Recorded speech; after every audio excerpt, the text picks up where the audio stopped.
Hello everyone, it's finally time. Everyone knows that the perk system sucks. Maybe sucks is a strong word, but at most I only see people be ambivalent towards it. It is riddled with balancing problems. There's always those optimal set of perks that everyone runs because you'd be shooting yourself in the foot if you didn't. Heavy heroes get the best perks by far. For example, it has been a long running meme in the community that Bastion offers nearly the same value as a tier 3 feat like Clippers Nails, except Bastion might actually be better since you get it right at the start of the game. And just in general, a lot of these abilities are kind of random and don't fit the characters, and a lot of them are just unappealing. Now, I have a confession to make. I started playing the game since 2019. I was not there for the old gear system. I was not there for revenge builds or the garbage range builds. But I do know one thing. This stuff was fun. And you need only look back at videos with hundreds of thousands of views, like the one that I'm showing you right now, to know that this was something that people were greatly interested in. Build making is fun. I played a lot of games where a good portion of the enjoyment comes from making a character, giving them a personality, the looks, and finally, giving them a matching set of abilities. On a different world, this could be the case with ForHonor, but sadly, feats and a set of boring perks are the only things that we can go off of. And this is only if you're someone who's oriented towards making characters like me, but aside from that, this will always be fun. To make a build where you wonder how far you can push this one stat, even if it's not exactly efficient, you do it because it's funny, hence the old throw distance builds. But For Honor is a competitive game now, so we can't have a lot of the shenanigans from the past. For Honor needs a new system that adapts to the current state of the game, and simply put, one that adds fun, build variety, and hence more replayability to the game. This is why I think that the gear that you collect should fit into one of these three stats. Power is damage, defense increases max health, and agility improves your running speed and stamina at the same time. It is deliberately made to be simple, and for good reason, as this system is what's going to provide a baseline that, when combined with feats, will create the build. Power is good for killing enemies quickly, which will come in handy especially in Breach. You don't need to max out power, however. Say for example you're playing Pirate.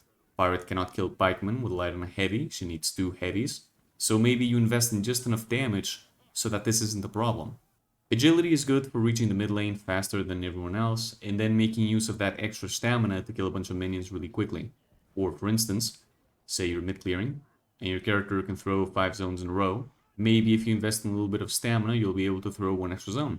Agility would be especially effective in certain moments where you need to capture the banner, and run across the map so you can place it where it needs to be. Defense is the de facto revenge build in a way, since more HP means you're able to take more hits before you die, therefore having more of a chance to get revenge. Or if you're like me, say your character has 140 HP, maybe you invest in just enough defense to the point that you have 150 HP because 150 HP is a cool number. It is exactly 6 parts of health.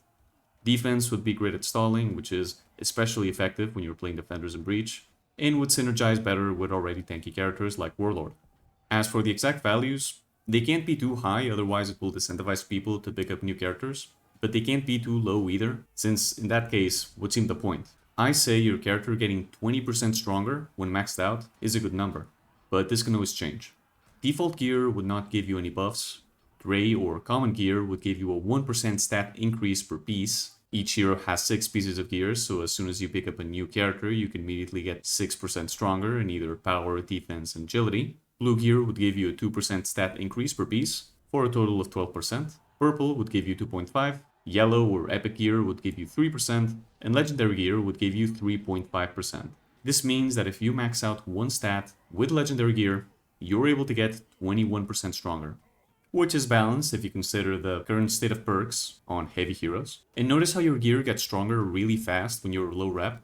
That's there not to disincentivize people from picking up new heroes. But for those that stick with a character until the high reps of 8, 10, those guys also get rewarded too, albeit slowly, which to be honest is also an incentive to keep playing a character, which, good for the game.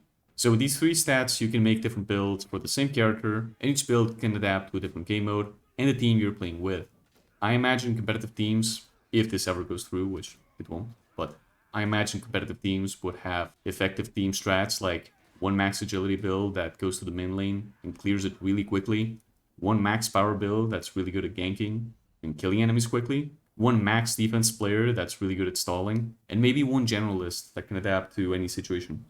Having to think about your team composition is a cool thing, These days, everyone just picks the most S tier heroes and calls it a day. But I remember a time when optimal team compositions in ForHonor were based off of a mid clearer like Kensei, a ganker like Centurion, a staller like Warlord, and then of course, a team fighter. These roles weren't always the same, of course, it would depend on the team. Some of you may remember the old Shaman and Nobushi combo. But point is, making team compositions actually required effort, at least a little bit, compared to how it is now, where everyone just picks the 4 most broken characters that can duel, teamfight, gank, and mid-clear, because everyone has massive hitboxes these days.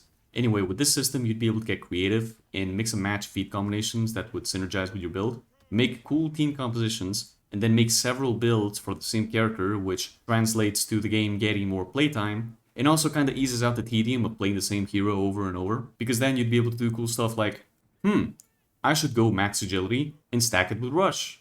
Or, what happens if I pick Fury, Fear itself, and go max power? Maybe soloing the Guardian would actually become a viable strategy with this build. I should go max health on Warlord, big tough as nails, Juggernaut, and be immortal.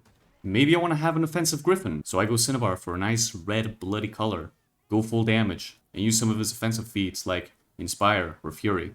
Or I can do the opposite, I can make a cool white and gold Griffin, go full defense, and then help me and my teammates with healing feats. Again, in my eyes, this would add so much fun and replayability to the heroes you've been playing for years, and I think that this is something that is sorely lacking in the game. I did think about the possibility of adding stuff like substats, like throwing distance again, but I couldn't think of much, so I don't know. Tell me some ideas in the comments, and I'll see you in the next video.